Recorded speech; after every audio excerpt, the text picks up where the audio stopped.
Ang KNN ay hatid sa inyo ng UNICEF.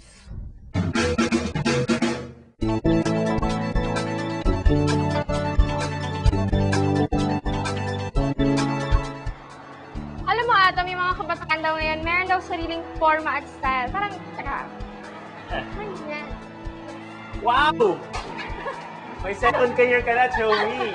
Pero alam mo, syempre, mas cool kapag yung mga sinusunod ng mga damit ay gawa dito sa Pilipinas. Siyempre naman, no, tangkilikin ang sariling atin. Buti na lang may mga lugar tulad ng Marikina at saka yung bayan ng Karkar sa Cebu kung saan nagbebenta ng mga nagagandahan at matitibay na sapatos. Oo, wow, sapatos ka. Parang gusto ko yata pumunta dun sa Karkar. Ano, parehong-pareho kay ni Jam ng Cebu Bureau kasi yan ang ginawa niya, nagpunta siya dun eh. Nagsalita. Alam mo ba, ikaw nga dun yung sapatos mo. Tako, limang kulay. Limang kulay. Meron ka limang kulay. Oo, tama. Nakikita ko pa ng isang araw.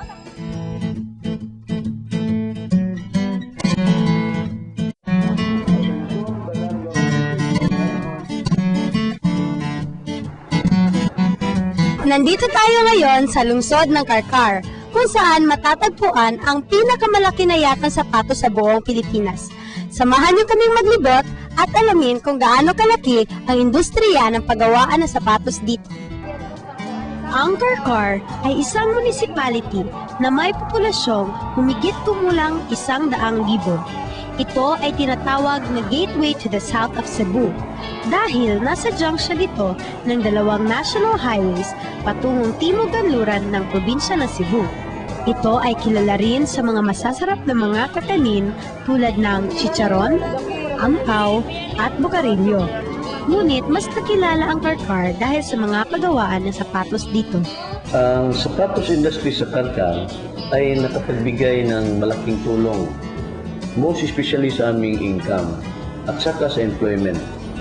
At marami rin natulungan ang shoe industry sa aming lugar kasi maraming mga household ang nagawa ng mga sapatos. At marami rin mga malalaking industriya ng sapatos na nag-hire ng mga maraming tao.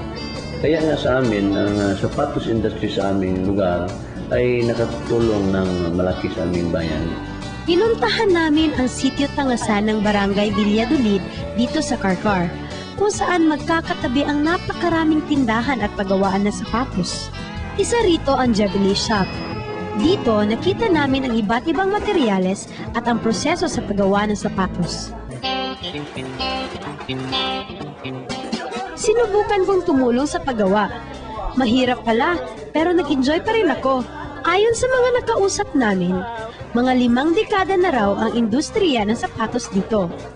At ang mga produktong ito ay ibinibenta hindi lang rito sa Cebu, kundi sa iba't ibang parte ng bansa tulad ng Ormoc, Leyte, Surigao, Davao, Iligan at iba pa. Taga mamalit nila mo dire. Daghang kaayo sad.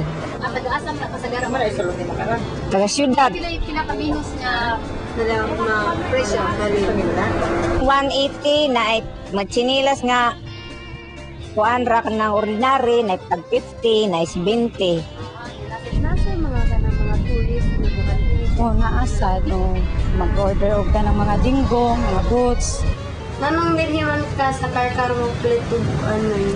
Are ko magpalitan og sapatos sa summer kay kinabratuhan nga presyo nga hatag sa. Aming natuklasan na taon-taon, ang Karkar ay nakakagawa ng mga 355,000 na pares na sapatos. Itinatayang ang kita ng lungsod mula sa industriya ng sapatos ay mga 3.1 million per year. Kaya naman, di nakapagtatakang itinuturing na shoe capital of the province ang Karkar.